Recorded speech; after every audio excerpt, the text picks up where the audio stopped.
And we've stopped along the trail to look at a small patch of burning bush, sometimes called euonymus is the scientific genus name. Right here we have a small patch of probably not much more than maybe 2 or 3 years old. It's pretty easily to identify it. I think it's easier maybe for me because I'm out here working on it all the time. I just get this mental image of what it is I'm looking for, and so naturally just gravitate to it. The biggest thing for me is it has greenish bark. When it's little like this, it has greenish bark, and it's fairly easy just to gently pull up, and you want to get all of it. Don't leave any root left behind.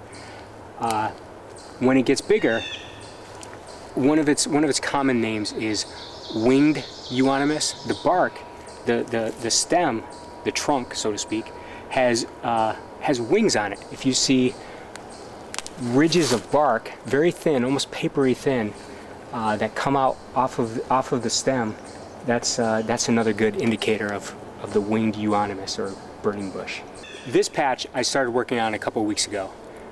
So it's early March or early May right now. So I started last week, and the best time if you're going to do any sort of treatment with an herbicide, you might want to wait until the fall when the plant is drawing in all of its nutrients, all of its leaf contents. When it's drawing that all down into its root system, that's a good time to apply any sort of herbicide. For just plucking it up, I do it whenever I spot them. So middle of summer, sometimes I'll pluck it up in the winter if I see some. And what I do is I just try to grab it as close down to the ground as I can and gently pull it up. When they're this small, they're pretty easy to pluck from the ground. And I want to make sure that I get all the root system. Don't leave any behind, because it'll just, these are pretty tenacious plants, they'll just sprout again.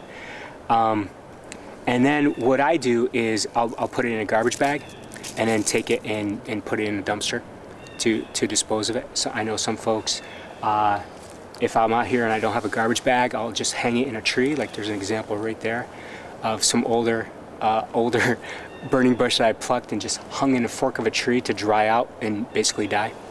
And I know a lot of folks do that as well. So.